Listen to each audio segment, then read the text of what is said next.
Lowji Discovers America. Chapter 9. I Meet the King. Part 2. Pages 61 to 65. Landlady Crisp winces. That's not him either. She keeps turning. A rash of burglaries have left policemen in Hamlet baffled, says a news announcer. Landlady Crisp pulls her hand away from the dial. She leans closer to the radio and listens. Citizens are warned to lock all doors and... Holy smokes! Shouts Landlady Crisp. I've got work to do. What about the king? I ask. Forget him, she says.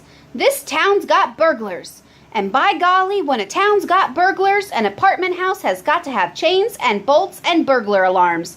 And do you know who's got to install all of that? You, I guess. Me? She groans. When, oh when, will all of this work be done? It is another one of those questions grown-ups do not expect to be answered. But I have the answer, I say. A kudo, a dog. You should get a dog. In Bombay, people who have dogs do not have burglars. I can tell she is thinking. She rubs her hand over her mouth the way grown-ups do when they are thinking. Yes, I say, a dog would save you much work. Landlady Crisp's eyes narrow, and I know what's coming next. I am going, I say. Thank you for telling me about the king. Thank you for letting me play with your cat. I bow my head in a polite way Mom has taught me. I run up the basement stairs, but stop, surprised, in the hallway. Where has the slow afternoon gone? Already it is time for dinner. I know this by the long shadows outside and the smell of Bape's chicken masala inside. I follow the smell to our apartment. Suddenly I am very hungry. It is hard to wait, but Bape keeps me busy. He asks me to set the table. He asks me to wash my hands. Finally, Ma comes home and dinner is served. Mmm. Bape has fried the masala, the chicken's special coating, until it is nice and red, and he has covered it with cashew nuts.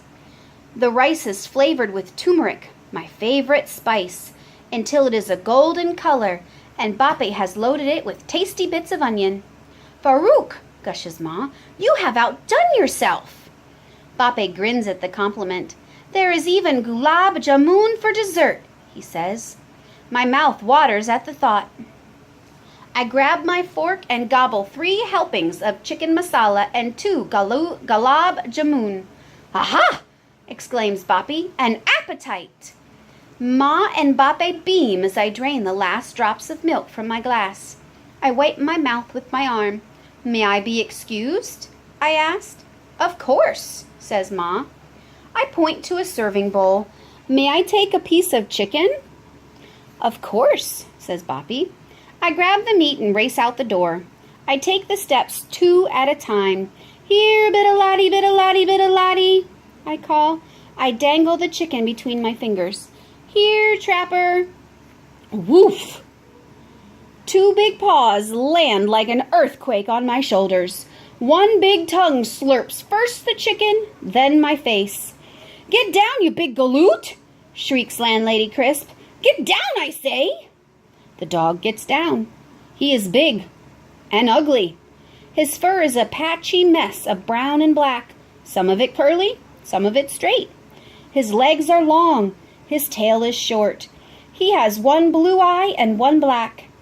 God has put you together with leftover parts, I say to the dog.